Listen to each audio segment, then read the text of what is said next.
A paz de Jesus, o amor de Maria, que Deus abençoe você. Seja muito bem-vindo à nossa formação Espalhar Amor. Nós estamos estudando aqui o livro Ser ou Não Ser Santo, do Padre Antônio Roio Marim, e é uma grande alegria ter você conosco. Esse livro ele é um compêndio da obra Teologia da Perfeição Cristã, onde ele vai tratar sobre a santidade. E nós vimos nos últimos dois vídeos sobre o sacramento da Eucaristia. Nós vimos a Eucaristia enquanto sacramento e nós vimos a Eucaristia dentro da missa. E nós também vimos, antes disso, o sacramento da confissão. Né? Então agora nós saindo da Eucaristia, saindo dos sacramentos, nós vamos começar a tratar as virtudes teologais. Então eu quero conversar com você, hoje nós vamos falar sobre a virtude da fé, e eu quero conversar com você para que você já se inscreva no canal, assista o nosso vídeo, para que você possa vivenciar esse novo momento de nossa formação.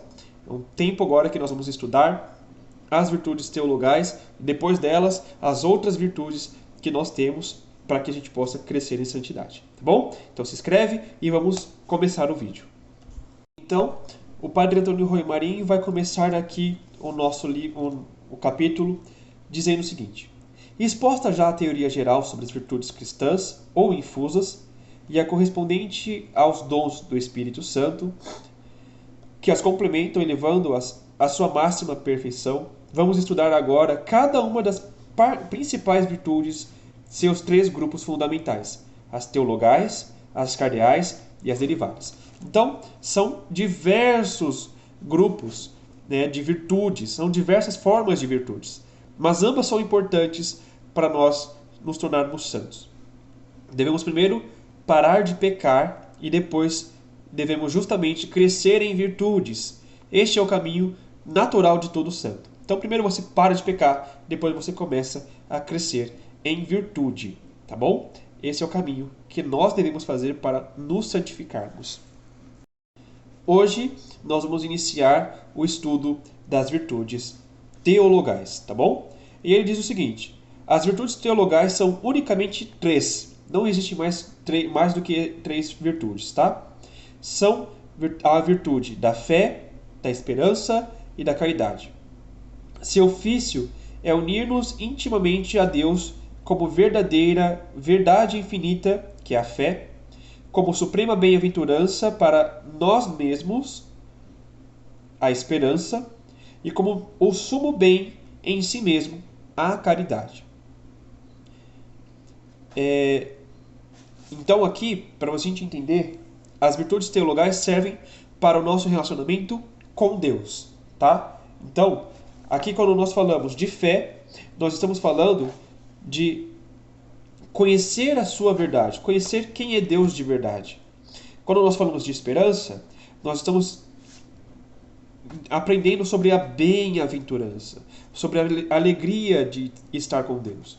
E quando nós falamos de caridade, nós estamos recebendo o bem de Deus, o bem que Deus nos faz. Né? Imediatamente, com Deus, todas as demais se referem imediatamente às coisas distintas de Deus. Então, as teologais se referem diretamente a Deus. As outras virtudes que nós também vamos ver, mas não nesse vídeo, elas se referem a outras coisas além de Deus, tá bom? São virtudes morais, são virtudes cardeais, que nos ajudam a viver as virtudes teologais, tá? E ele vai começar aqui dizendo o seguinte: noção geral. Em geral, se entende por fé o assentimento ou a aceitação de um testemunho pela autoridade de quem o dá, sem que dá esse testemunho é um homem e cremos nela pela confiança que merece essa pessoa. Temos fé humana. Se quem dá esse testemunho é Deus e cremos nele por sua autoridade divina, temos a fé divina. Então aqui eu vou explicar para vocês esses dois exemplos que ele dá, tá? Primeiro, por exemplo, quando alguém me diz que viu o amanhecer e se emocionou, eu acredito nessa pessoa porque eu confio nessa pessoa. Isso é fé humana. Eu rezei o rosário hoje com o Frei Gilson. Você vai confiar nessa pessoa por causa da fé que você tem nela, da confiança que você tem nela. Agora, se você recebe um anúncio de Deus, por exemplo, eu sou a bondade infinita, eu morri na cruz por você, você vai acreditar nessa fé porque você confia naquilo que Deus te fala. Você acredita no que Deus te fala. Isso é fé divina, tá bom? Então cremos o que Deus nos revelou, não por prova empírica. Nós queremos não por prova empírica, mas pela autoridade de Deus. Quando Cristo afirma ser o Filho de Deus, acreditamos por confiarmos nele. Suas ações, sua conduta e sinais condizem com o que ele nos diz. Tá bom? Segundo as noções, a fé teologal ou sobrenatural pode ser definida mais detalhadamente com a seguinte magnífica definição do Concílio Vaticano I. A Igreja confessa a fé como virtude sobrenatural pela qual, sob inspiração de Deus e com a ajuda da graça, cremos ser verdade o que ele revela, não devido à verdade intrínseca das coisas conhecidas, pela luz natural da razão, mas em virtude da autoridade do próprio Deus, revelante, o que não pode enganar-se nem enganar ninguém. Como eu falei, nós acreditamos por causa da autoridade de Deus e por causa que a sua vida, a vida do seu filho, provou através das suas atitudes, das suas palavras, das suas ações, dos sinais que ele produzia, que ele estava falando da verdade, tá bom? E ele vai trazer aqui alguns pontos para a gente meditar. Primeiro, virtude sobrenatural, que quer dizer o quê? É uma virtude infusa por Deus em nossas almas, no entendimento das nossas almas, que rebaixa e transcende infinitamente toda a ordem natural, pela qual, sob inspiração de Deus e com a ajuda da graça, seria de todo impossível a fé, sem a prévia noção e ajuda da graça. Porque sendo, como acabamos de dizer, uma virtude sobrenatural, que rebaixa e transcende infinitamente toda a ordem natural, o homem não poderia alcançá-la jamais, abandonando as suas próprias forças naturais. Então, aqui, só para a gente complementar um pouco mais, existe na alma humana, em sua consciência, a percepção de Deus, da ordem, a percepção da ordem, a percepção do belo. Tudo isso é sinal tangível de Deus, tá? Mas é a graça de Deus colocada por nós em nossas almas, tá? Então, é uma graça que nós temos. A gente consegue perceber Deus por causa de uma graça que Ele mesmo nos deu, tá bom? O homem não poderia alcançá-la jamais, abandonando as suas próprias forças naturais. É necessário que a graça o mova e ajude a produzir o ato sobrenatural da fé. Então, é importante que nós tenhamos que alcançar o ato sobrenatural da fé. Aqui, ele vai inclusive dar alguns pontos para clarear isso. Letra A. Que a fé é um dom de Deus totalmente gratuito e imerecido por parte do homem. Então, aqui, o que ele vai dizer? Primeiro, nós temos que entender que a fé sobrenatural surge daquilo que é inspirado por Deus, ou seja, aquilo que Ele mesmo revelou. Em segundo, quando se fala de ajuda da graça, se diz não somente do estado de graça, do qual é princípio para tudo, mas do puro ato de Deus, de que Deus nos dar e ajudar com tudo o que precisamos, com o dom do arrependimento em nossos pecados. Então, por exemplo, na nossa formação aqui, nós estamos aprendendo sobre a graça de Deus, né? A graça de Deus. Mas nós também estamos aprendendo que Deus se comunica conosco. Ele nos transmite a fé. É Ele quem nos dá a fé. E outra, esse dom é um dom dado de graça. É um dom que Ele nos dá de graça. Você só tem que pedir. Inclusive, quando você recebe o seu batismo, você ganha esse dom, o dom da fé. Você ganha o dom de acreditar em Deus, tá? Mas não só acreditar em Deus, mas confiar em Deus, dar crédito naquilo que Ele falar, tá bom? Letra B.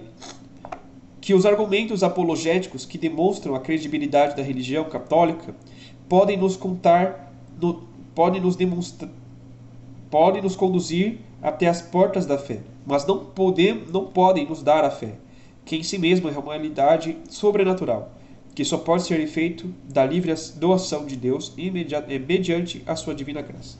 Então, aqui já é um outro ponto importante. Aqui está a resposta do motivo de muitos descrentes, do porquê nós temos tantos ateus, né? A fé não surge dos fatos e do convencimento, mas de um dom de Deus. Se você pesquisar Deus, você vai encontrar que, olha, pela lógica das coisas, deve haver um Deus, mas eu não sei que Deus que é.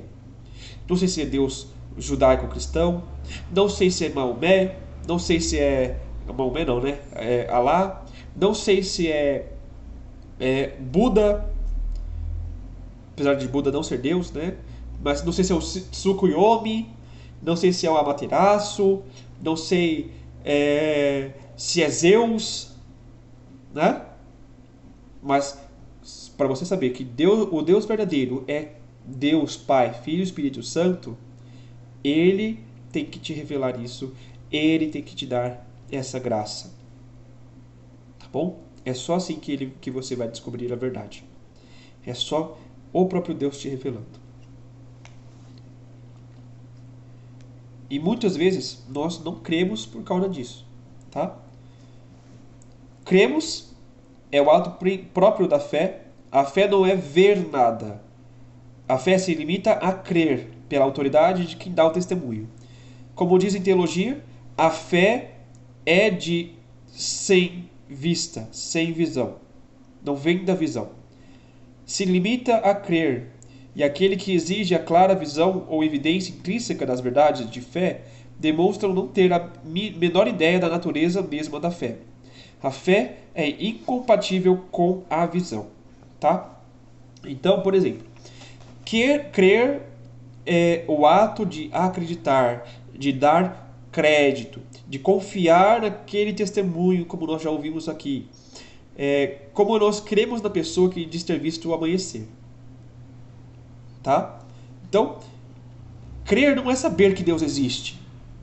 Crer não é saber que Deus existe. Crer é confiar plenamente que Deus é bom. Confiar plenamente que Deus está cuidando de mim. Confiar naquilo que Deus fala que é para o meu bem. E a partir disso mudar a minha vida. A partir disso mudar minha conduta. Então eu creio em Deus. E eu acredito em Deus. Mas eu acredito no sentido de eu dou crédito a tudo que Ele me falar. Eu dou crédito à palavra de Deus. Eu dou crédito a aquilo que a palavra de Deus me ensina. Por exemplo, quando Jesus fala: tomai a cruz e siga-me. Então eu sei, eu preciso tomar a cruz. Eu preciso viver com a cruz. Não posso fugir da cruz. Se eu quero seguir a Jesus, eu preciso seguir com a cruz. Eu acredito nisso. Eu dou crédito a isso. Eu confio nessa palavra. Não é uma confiança no sentido, eu confio em Deus, Deus é bonzinho.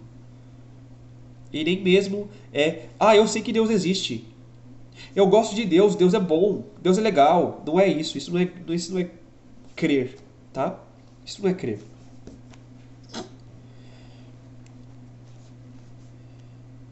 Muito bem. Nós acreditamos ser verdade o que diz ser verdade. Ou seja, estamos firmes e convencidos e seguros da verdade, de tudo quanto Deus se dignou a revelar. Então nós acreditamos não como uma fábula, não como um conto, como uma mitologia, como uma crendice. Não, nós acreditamos como pura e profunda realidade. Deus criou o mundo. Deus se encarnou e habitou no meio de nós. Deus abriu o mar vermelho. Deus realizou milagres. Jesus Cristo curou paralíticos. Jesus Cristo ressuscitou mortos. Os apóstolos ressuscitaram mortos. Os apóstolos, entendeu? Nós acreditamos de verdade. Não é mera fantasia. Nós acreditamos com profunda realidade. O que ele revela é o objetivo material da fé, constituído por um conjunto das verdades revelantes. Então nós não cremos em invenções ou crendices, mas no que foi revelado da parte de Deus. Então, a matéria da fé é aquilo que Deus revelou. Aquilo que Deus revelou. Por que nós acreditamos na palavra de Deus? Porque nós acreditamos que a palavra de Deus é uma palavra vinda do próprio Deus. Ah, mas foi homens que escreveram. Mas foram homens que escreveram inspirados por Deus. Da mesma forma que às vezes nós estamos rezando, nós sentimos uma inspiração vinda de Deus, nós acreditamos que aquela Bíblia, com as 72 passagens, são obras de Deus. São palavras de Deus para nós.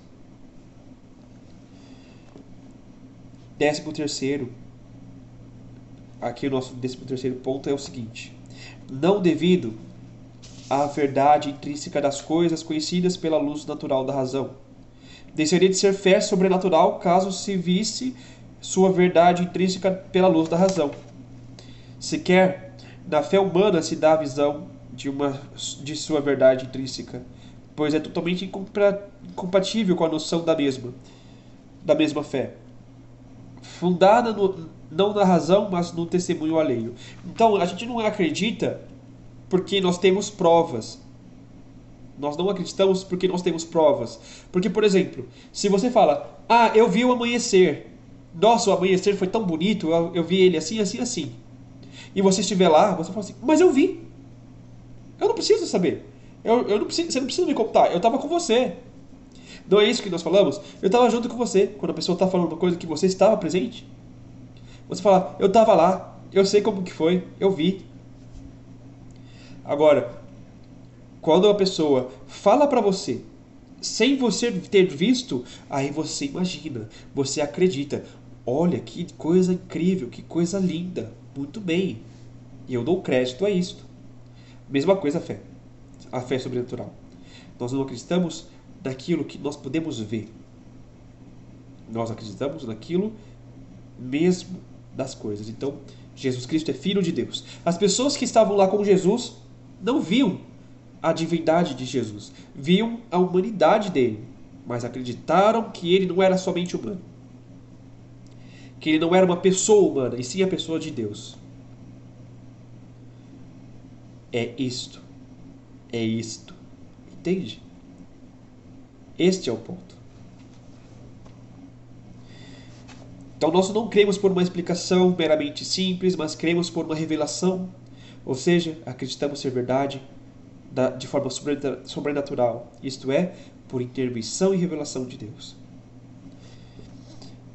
a qual não pode se enganar. Em virtude dessa dupla impossibilidade, o assentimento sobrenatural da fé é firme e certo. Não há certeza física, nem matemática, nem metafísica, que possa superar a certeza objetiva da fé sobrenatural. É a maior e mais absoluta de todas as certezas, já que todas as demais se fundam na aptidão natural de nosso entendimento para conhecer a verdade, ou seja, em algo puramente criado e finito. Enquanto que a certeza da fé sobrenatural se funda na verdade mesma de Deus, que é incriada, infinita, impossível chegar a uma certeza maior, tá? Então, aqui a anotação que eu fiz foi a seguinte: a fé sobrenatural é a certeza, a confiança certa que temos nas palavras e promessas de Deus. Se Deus te prometeu alguma coisa, Ele vai cumprir. Então, nós cremos firmemente nisto, tá? Nós temos ainda também a explicação da excelência da fé. De tudo quanto acabamos de dizer se depende a soberana excelência da fé e sua importância extraordinária na vida cristã, ao nos revelar a sua vida íntima e os grandes mistérios da graça e da glória. Deus nos faz ver todas as coisas, por assim dizer, desde o ponto de vista divino, tal como Ele as vê. Então, ter fé em sua máxima excelência é ver tudo como Deus vê. Você se vê como Deus te vê. Você vê o irmão como Deus vê. Você vê o céu, você vê a morte, você vê a vida, você vê o nascimento, você vê tudo como Deus vê. Faz-nos perceber harmonias totalmente sobrenaturais e divinas, que jamais poderíamos chegar a perceber naturalmente nenhuma inteligência humana ou angélica. Então, com a fé, começamos a perceber o mover espiritual que nos rodeia. Começamos a notar um combate espiritual, uma graça, um livramento. Então, a partir da fé, você começa a ter noção espiritual. Você começa a perceber a espiritualidade. Você começa a perceber as coisas espirituais se movendo. Você percebe quando você precisa confessar. Você percebe quando você precisa comungar. Você percebe quando você está precisando de oração. Eu falo isso, inclusive, experimentando disso, né? Recentemente, eu percebi que eu estava precisando voltar a ter uma vida de oração mais assídua. E eu comecei a rezar a oração de Santa Brígida. E quando eu não conseguia rezar, eu rezava pelo menos uma Ave Maria, um Pai Nosso. Mas tinha vezes que eu me sentia fraco e eu falava, eu preciso rezar a oração de Santa Brígida. Ontem mesmo, eu precisei rezar a oração de Santa Brígida, porque eu sabia que se eu não rezasse a oração de Santa Brígida, eu não conseguiria acordar para rezar o rosário com o Frei Gilson, e muito menos gravar os vídeos da Quaresma de São Miguel para vocês. Então, gente, vejam só. É uma percepção que você vai tendo, que você vai se tornando dócil ao Espírito Santo. E aqui ele ainda vai trazer alguns trechos do que o padre Garrigou Lagrange escreve. Mediante a fé infusa, ouvimos uma sinfonia espiritual que tem sua origem no céu. Os mistérios da Trindade, da encarnação, da redenção, da missa, da vida eterna. E é seu dever aspirar com mais alma, todavia, às alturas de onde procedem essa harmonia. Então, quando você vai tendo vida de oração, você vai sentindo o mover do Espírito Santo sobre você. Você vai sendo chamado a esses mistérios. Você vai sendo chamado a crescer na santidade. E aqui ele continua. A fé divina é uma espécie de radiograma que nos envia de Deus desde o céu, mas ainda não pela televisão. Então nós não vemos Deus com os nossos olhos, mas nós escutamos a Deus. Como se nós estivéssemos numa rádio. Inclusive foi essa a analogia que eu usei. É como ouvir uma estação de rádio. Não vemos nada, mas ouvimos claramente e temos certeza daquilo que ouvimos. Não é imaginação. É uma radiografia. É um rádio. Você escuta. Você conversa. Imagina aqui que você está ligando para alguém no WhatsApp. Você não está ouvindo, não está vendo essa pessoa, mas você está ouvindo a voz dela. É isso que acontece na fé. Então, agora nós vamos começar a entrar num ponto importante. Nós vamos falar sobre os pecados contra a fé e depois nós já vamos entrar logo em seguida no crescimento da fé.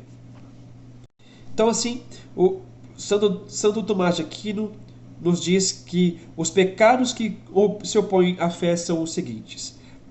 Ele coloca isso na Suma Teológica, tá? Primeiro, a infidelidade ou paganismo, que quando é voluntário, é o maior dos pecados depois do ódio a Deus. Então, veja como que é perigoso isso. Ter fé é confiar, ser fiel, ter compromisso. Não é sentimento. Não é acreditar na existência de Deus. É confiar, ser fiel e agir conforme se crê. Então, ter infidelidade já é um pecado em si só. O paganismo piorou. Tá? O que é o paganismo? Eu acredito em Deus, mas eu também acredito no Curupira, mas eu também acredito em santos de outra religião. Mas eu também acredito que Zeus exista, mas eu também acredito em isso e aquilo. Não, eu acredito em Deus. Ponto, acabou. Segunda, a heresia, que nega algum dogma revelado em particular ou duvida voluntariamente do mesmo. Então, por exemplo, na fé você não escolhe algumas verdades e ignora as outras. Isso seria mentira. Na verdadeira fé, eu abraço toda a verdade. Não mudo a verdade, nem mesmo escolho o que me agrada. Então, Maria é mãe de Deus. Isso é dogma de fé. Eu tenho que acreditar nisto. Maria é imaculada. Maria é virgem perene. Jesus ressuscitou. Jesus subiu aos céus. São verdades que eu não posso escolher. São verdades que eu sou obrigado a crer. Tá? Apostasia, que é o abandono total da fé cristã, recebida no batismo. Então, creio ser o pior tipo de pecado contra a fé. É quando, sendo cristão, sabendo da fé, decido desacreditar de toda a fé. Veja, quem não é católico não vive essa aqui. Por quê? Primeiro você tem que acreditar, para depois abandonar. Aquele que é herético, aquele que acredita em uma parte, mas não acredita na outra, não consegue fazer esse daqui também. Porque ele precisa acreditar em toda a doutrina primeiro e depois sair. Tá? Tem que desacreditar de toda a fé. Então, é uma grande perda, é uma grande dor, mas essas pessoas podem voltar. Veja, quando você perde toda a sua fé, não estou falando aqui de aridez. Eu estou falando quando você olha para a fé, deixa de acreditar em Deus, deixa de acreditar. Gente, eu sou uma pessoa que teve um momento de desacreditação. Eu fui ateu. Né? Fui ateu. Então eu sei muito bem como é essa experiência. Você acredita em alguma coisa e depois você para de acreditar no nada. Então, gente, acreditar em Deus, desacreditar em Deus, apostasia é um pecado contra a fé grave e que te derrota, porque você perde sentido na direção também da vida. Você olha para o seu corpo, como eu mesmo olhava, e falava: isso aqui é só matéria. Se morrer, acabou, vai virar adubo. Então você perde até o propósito da beleza e da dignidade da vida. Tá? A blasfêmia, sobretudo a que vai contra o Espírito Santo, é um pecado gravíssimo. A blasfêmia é zombar e ridicularizar da fé, é fazer piadas injustas com a fé, tirando sarro e menosprezar a fé, a salvação. E aqui na questão do pecado contra o Espírito Santo, é você zombar de que você possa ser salvo. É você não querer a salvação. É você falar que, já estou condenado ao inferno mesmo. É isto. Tá legal? Isso é blasfêmia também. Quem blasfemar desse jeito contra o Espírito Santo não é salvo.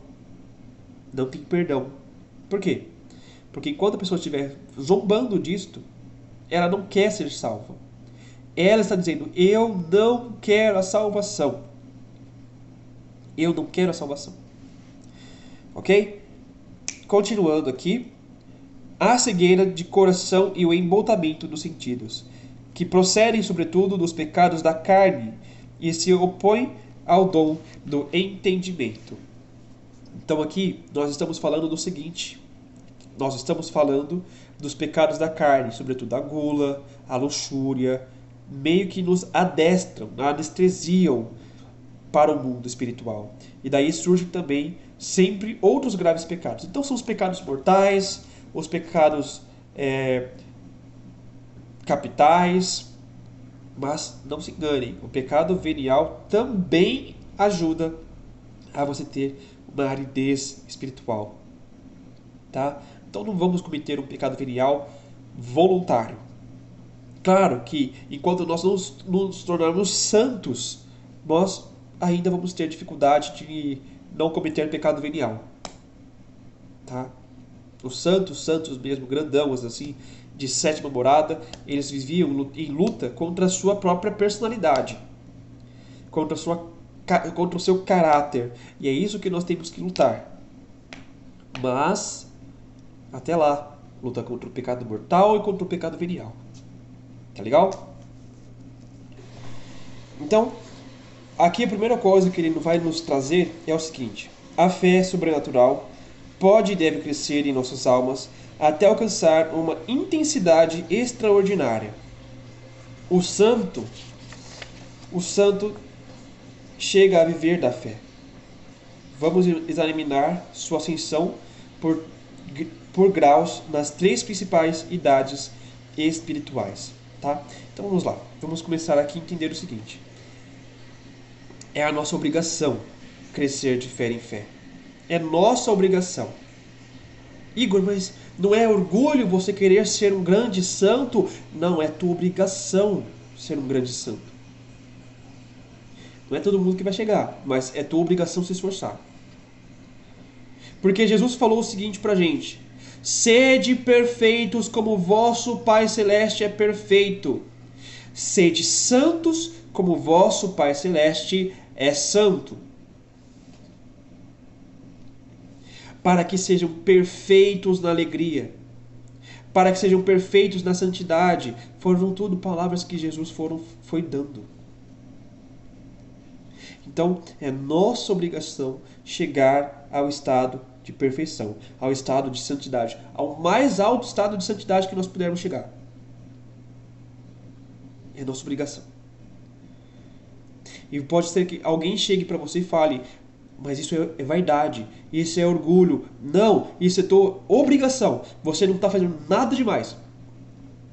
Você não está sendo melhor. Você está sendo o que você foi ordenado a ser. Você precisa, porque é tua responsabilidade, chegar à santidade. Não é ter orgulho. Não é é bom, eu estou sendo melhor do que os outros. Não, é tua obrigação. O primeiro aqui nós vamos falar sobre os principiantes, tá? Então, primeiro, para a gente entender, os principiantes são a maioria de nós, tá? A maioria de nós somos os principiantes, pois ainda não vivemos de fé como os santos, tá? Então, eu, você, todos nós somos principiantes. Então, os principiantes são os que começam a viver seriamente a vida espiritual. Sua principal preocupação com relação à sua fé há de ser a de nutri-la e fomentá-la para que não se perca ou se corrompa para isto. Aqui ele vai dar alguns termos aqui, eu só vou explicar esse ponto aqui para você primeiro. Então, as pessoas principiantes devem buscar não voltar a cometer o pecado e procuram conhecer a fé e evitar as ocasiões de dúvida, tá? Então, aqui já está um ponto importante para a gente entender. Você quer ser santo? Você está no principiante? Primeira coisa, para de pecar. Se esforce para nunca mais voltar aos pecados. Tenha vida de oração e procure conhecer a fé. Estuda isso aqui, ó. Estuda isso aqui. Estuda o catecismo da Igreja Católica, né? Estuda o catecismo da Igreja Católica. Igor, eu tenho dificuldade com o catecismo da Igreja Católica. Eu também tinha, né? Ainda tenho, na verdade. Estuda o Yucat. O que eu estou fazendo? Eu não estou conseguindo entender muita coisa do catecismo, então eu estou estudando o catecismo e a Suma Teológica.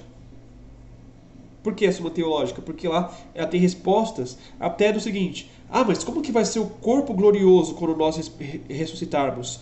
Nossa, o nosso corpo glorioso, ele vai ser palpável ou não? Nós vamos comer ou não vamos comer? Entende? Então, até essas respostas ele vai ter lá. Aqui no catecismo, ele vai ter uma resposta geral. Ah, você vai ter o mesmo corpo. Beleza. Ponto. Ele vai falar quais vão ser as funções do mesmo corpo. Ok? Mas, para você que está começando, eu recomendo ou o YouCat, ou o Catecismo Breve também, ou até o resumo, né, do Catecismo do Papa Bento, ou até o Catecismo mesmo, tá bom?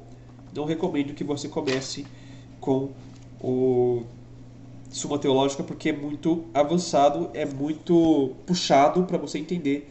Ele usa muito termo técnico, tá? Então vamos lá. Número 1. Para a gente conseguir avançar naquilo que foi falado, precisamos começar com: convencidos, acima de tudo, que a fé é um dom de Deus, completamente gratuito, que ninguém pode merecer, pedirão ao Senhor em oração fervorosa que eles conserve sempre em suas almas essa divina luz que nos indica o caminho do céu em meio às trevas de nossa ignorância. Sua jaculatória favorita, repetida assim com fervor muitas vezes ao dia, há de ser aquela do Evangelho: Senhor, eu creio, mas ajuda-me na minha fé. Isso aqui é uma coisa que eu faço muito, né? Eu, toda missa, na hora que o padre está oferecendo a Eucaristia, eu falo: Senhor, eu não sou digno de quem tens minha morada, mas dizei uma palavra e serei salvo. Senhor, aumenta a minha fé. Tá? Então aqui, nós temos que entender aqui.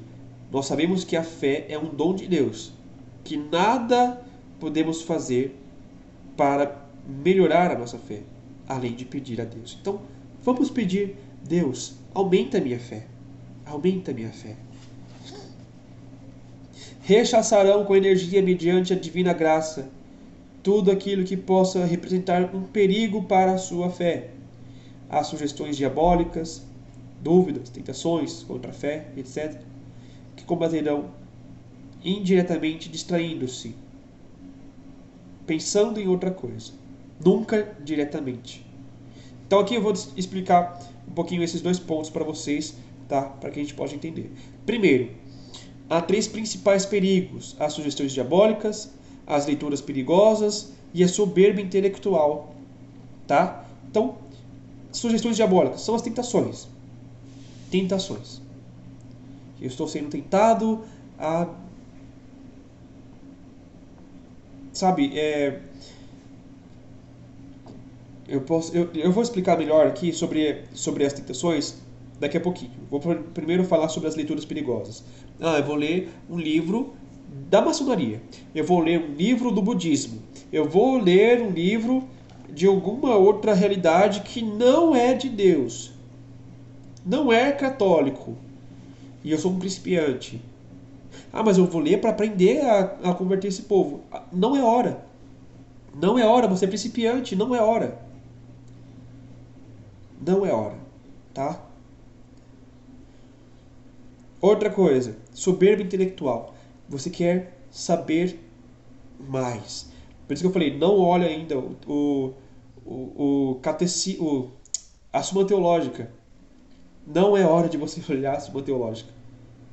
Porque você pode se confundir, você pode estar querendo ali conhecer aquilo que você não está pronto para conhecer. Às vezes você está com uma soberba intelectual também no sentido de buscar conhecimento fora da igreja, como por exemplo ler os apócrifos, né? Você querendo ler os apócrifos, você acaba perdendo a fé, porque você não está pronto para ler. Então, são coisas que podem te tirar da fé. Agora, em relação aqui aos inimigos da fé, inclusive ele vai dar alguns desdobramentos aqui sobre isso, mas o diabo implanta uma dúvida sobre a fé em você. Que essas são as tentações que ele faz. Então como que ele vai fazer? O que será o céu? Como que será que vai ser o céu? Será que Jesus é o Deus certo? Será que Deus existe mesmo? Será que será que o céu existe? Será que o inferno é verdadeiro? Então ele vai te dando dúvidas de fé. Entende? Ele vai te dando, vai semeando em você dúvidas de fé.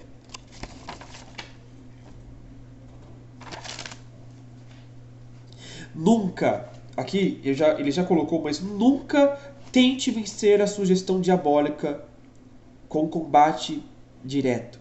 Por quê? O combate é indireto. Se você tentar bater de frente com as dúvidas, você não vai vencer. Pense em outra coisa. O diabo lançou alguma tentação ou alguma dúvida na hora? Mude seu pensamento, conte as contas do terço, faça uma oração, faça qualquer coisa, mas não tente buscar razões e nem respostas. Fuja, fuja, fuja.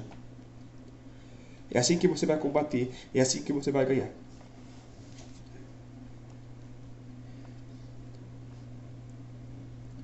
Ou seja, enfrentando-se com a tentação e discutindo com ela, buscando razões. Então você não vai fazer isso.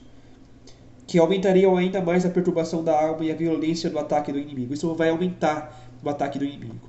Tá? Aqui vai falar sobre as leituras perigosas ou imprudentes, nas quais ajuizam com critério anticristão ou mundano as coisas da fé ou da religião em geral. Aqui significa o quê? Aqui significa que são leituras de crendices, outras religiões, miticismos, ficções anticristãs. Um exemplo é o Código da Vinci, que inventa mentiras a respeito de Cristo. Mas hoje, não só livros, mas filmes, músicas, séries, isso é uma porta de entrada ao esvaziamento espiritual. Então, nós temos aí o Código da Vinci, tanto em livro quanto em filme. Nós temos músicas, como a Unholy, por exemplo, que é o profano, né? A tradução literal é profano. Nós temos muitas coisas hoje que nós temos que tomar cuidado, tá? São leituras perigosas. A soberba intelectual, aqui, que ele quer dizer é o obstáculo mais radical e insuperável que o desgraçado incrédulo pode colocar à misericórdia de Deus, para que lhe conceda o dom divino da fé, ou o caminho mais rápido para perdê-la quem já possui. Segundo diz a própria Escritura, Deus resiste aos soberbos e dá a sua graça aos humildes. Então aqui, o que é essa soberba intelectual? Eu já expliquei um pouquinho, mas a soberba intelectual é o desejo de conhecer a fé para ser melhor que os outros. Não tem nada de vontade de conhecer a Deus, mas busca os conhecimentos por vaidade. Então você vai buscar o seu conhecimento também dentro da fé por vaidade, mas você vai também buscar conhecimento fora. Tá? Então, o que nós vamos fazer? Devemos procurar estender e aumentar o conhecimento das verdades, estudando os dogmas católicos com todos os meios ao seu alcance, como por exemplo os catecismos explicados, as obras de formação religiosa, conferências, sermões, etc. Aumentando com isso sua cultura religiosa e estendendo seus conhecimentos ao maior número de verdades reveladas. Crescimento extensivo da fé objetiva. Então aqui, como que a gente vai fazer isso? Eu vou dar um exemplo bem claro. Estudar o catecismo, como eu mostrei aqui. Livros que expliquem a fé, que são os mais importantes neste momento, que são os tratados de teologia, né? Os livros de grandes místicos, como os do Scott Hahn, do professor Felipe Aquino, o livro Fé Explicada e outros dessa linha. Então, você vai procurar livros que falam sobre a fé. Você não vai colocar um tratado de teologia no sentido extenso. Você vai colocar lá, por exemplo, Introdução à Teologia, porque é uma coisa mais simples. Tá? Você vai buscar esse tipo de conteúdo. Mas começa com a fé, começa com o catecismo. Tá? Ou o YouCat, se você não tem ainda a facilidade com o catecismo. Vai no YouCat. Ele é no formato de perguntas e respostas. E ele vai continuar dizendo o seguinte: quanto ao crescimento da fé subjetiva em suas almas, procurarão fomentar com a repetição energética e frequente os atos de fé, e com a prática das sábias regras para sentir com a igreja, dadas por Santo Inácio de Loyola em seus exercícios espirituais, repetirão com todo fervor a súplica dos apóstolos ao Divino Mestre: Senhor, aumenta a nossa fé. Aqui ele está se referindo a uma vida de oração fervorosa e frutuosa, utilizando-se da oração, dos sacramentos para aumentar a santificação, significativamente a fé. Sentir com a igreja, sentir com o mistério, exercícios espirituais, se exercitar na fé, meditar a palavra, meditar os livros santos, os livros dos santos, dos doutores da igreja. Ler ali, por exemplo, esse livro aqui, por exemplo, é uma forma de fazer isso, né? Ler a história de uma alma, ler o Diário de Santa Faustina. Isso vai nos ajudar a aumentar a nossa fé. E aqui ele vai trazer aqui também sobre as almas adiantadas. O próximo passo, depois que você tiver já bem estabelecido nas primeiras moradas, nas primeiras, segundas e terceiras moradas, você vai passar para as quartas moradas, quintas moradas, que são as almas adiantadas. São aquelas que já fazem progresso sensível em sua vida espiritual. Se preocuparão com o aumento da fé até conseguir informar toda a sua vida por um autêntico espírito de fé, que as coloque em um plano inteiramente sobrenatural, desde o qual vejam e julguem todas as coisas do ponto de vista da fé. Então, são as pessoas que já vivem este combate na fé, que são aqueles que não deixam de combater um só segundo. Então, são aquelas pessoas que por nada deixam de rezar, que já conseguem combater aqueles pecados contra a fé, que já conseguem ter um momento de profunda espiritualidade. Tá? São essas pessoas. E aqui ele vai nos dar os seguintes passos para a gente conseguir viver essa fé. Devemos ver Deus através do prisma da fé, sem ter em conta o vai e vem dos nossos sentimentos ou de nossas ideias caprichosas. Deus é sempre o mesmo, infinitamente bom e misericordioso, sem que se mude na sua natureza os consolos ou a aridez que experimentamos na oração, os louvores ou perseguições de quem nos rodeia, os prósperos sucessos ou as adversidades de que se compõe a nossa vida. Tá? Então, se vê a Deus não pelo sentimento, mas pela fé, pois a fé é uma estrutura dada por Deus para ver a Ele. Tá bom? Então são pessoas que já veem a Deus. A pessoa está na beleza, na bondade, no bem bom, vê a Deus. Vê que Deus é a causa disso. A pessoa está ali na amargura, está sofrendo, está passando por turbulação, está passando por perseguição, ela entende que Deus está querendo purificá-la. São pessoas que já estão nesse desprendimento. Nossas ideias sobre os verdadeiros valores das coisas devem coincidir totalmente com os ensinamentos da fé, a despeito do que o mundo ou aqueles ao nosso redor possam pensar ou sentir. E assim devemos nos convencer intimamente de que para se chegar à vida eterna é melhor a pobreza, a mansidão, as lágrimas de arrependimento, e a fome e sede de perfeição, a misericórdia, a limpeza de coração, a paz e o padecimento da perseguição, as bem-aventuranças do sermão da montanha, do que a riqueza, a violência, os risos pecaminosos, a vingança dos prazeres da carne e o domínio do império de todo mundo. Devemos ver na dor do cristão uma autêntica bênção de Deus, desejoso de nos purificar das nossas culpas, ainda que o mundo seja incapaz de compreender essas coisas. Devemos estar convencidos de que a desgraça maior é cometer um pecado venial conscientemente, do que perder a saúde ou a própria vida. Então aqui, eu vou dar uma pausa aqui só para falar sobre essa questão do pecado venial. Gente, a gente está relativizando muito o pecado venial, tá? Pecado venial é uma desgraça. Pecado venial cometido conscientemente é uma desgraça. Ele abre brechas para a gente. Abrem brechas para a gente. Nós nos tornamos tíbios por causa do pecado venial. Gente, eu estou nessa luta contra o pecado venial. Quando eu percebo que eu cometo um pecado venial, eu já quero me confessar. Eu estou lutando contra o pecado venial. E eu sei que muitos vão aqui falar que eu sou radical, que eu sou fanático, mas que falem. Que falem. Eu quero ser santo. Por quê? Porque essa foi a oração que Deus nos pediu.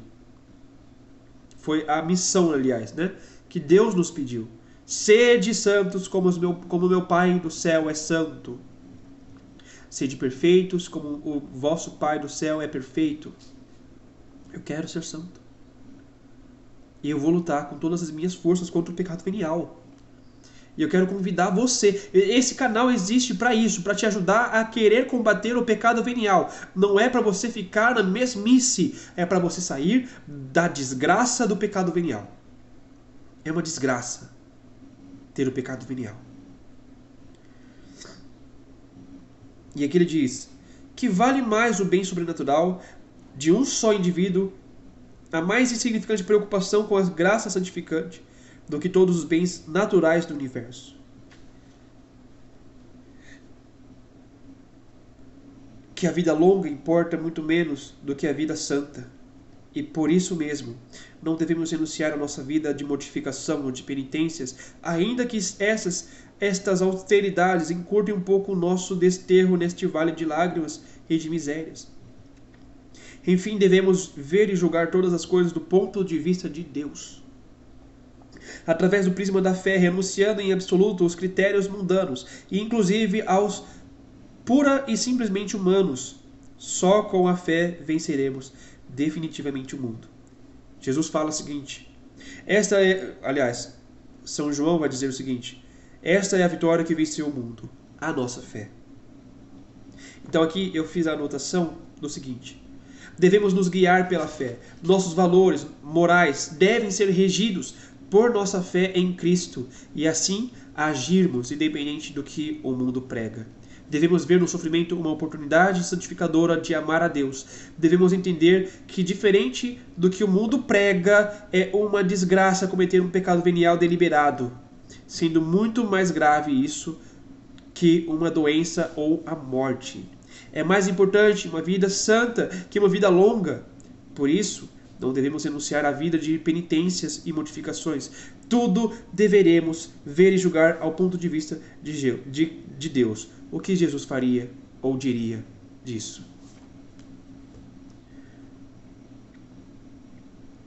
E aí ele ainda continua aqui. Esse espírito de fé, vivido intensamente, será para nós uma fonte de consolação nas dores e enfermidades corporais, na aridez e nas amarguras da alma, na ingratidão ou mal-querer dos homens, nas perdas dolorosas de familiares e amigos. Mostrará a nós que o sofrimento passa, mas o prêmio de ter sofrido bem não passará jamais. Que as coisas são tal como as vê Deus, e não como se empenham em vê-las os homens, com seu critério mundano e caprichoso. Que aqueles que nos precedem com o signo da fé, nos esperam em uma vida melhor. A vida não é tirada, mas transformada. E depois dos incômodos e moléstias desta noite passada, em má hospedaria, na gráfica frase de Santa Teresa, nos aguardam para sempre os esplendores eternos da cidade dos bem-aventurados. Quanta fortaleza engenderam na alma essas luzes divinas da fé, para suportar a dor até para abraçá-la com alegria, sabendo que as tribulações momentâneas e leves desta vida nos preparam o peso esmagador de uma sublime e incomparável glória para toda a eternidade. Não é de se estranhar que os apóstolos de Cristo e todos os mártires depois deles, tendo acesa suas almas a tocha da fé, caminharam impávidos às prisões, suplícios e mortes ultrajantes, jubilosos, sem padecer daquelas injúrias em nome de Jesus. Veja, a fé será um consolo, mesmo que percamos tudo, como Jó. Também como Jó seremos consolados, pois quem tem a fé, ainda que perca tudo, não perde nada, pois tem o tudo. Tem o tudo, que é Deus. Se você perdeu tudo, mas você tem fé, você não perdeu nada. Não perdeu nada. Recentemente eu descobri, né, que eu tenho um transtorno mental chamado transtorno da personalidade esquizotípica, que é uma forma de esquizofrenia. Eu já pensei na hora, eu perdi a minha inteligência. Eu perdi a minha sanidade. Vou viver pro resto da vida com remédios. Isso foi numa fase em que eu estava sem oração, sem confissão. Foi uma fase que deu um abatimento muito grande. Muito grande. Mas, quando eu comecei a voltar a rezar, quando me confessei, quando eu comecei a fazer momentos de adoração, momentos de comunhão, bem comungadas,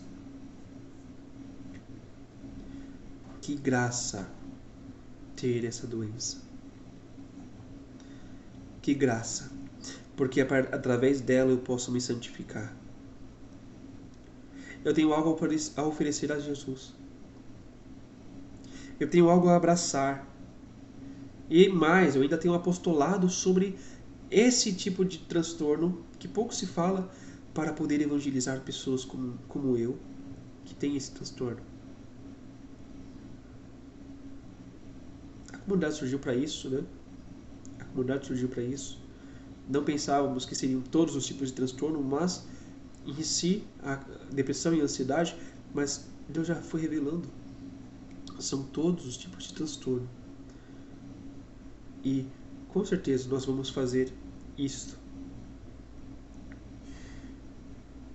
E agora vamos falar das almas perfeitas.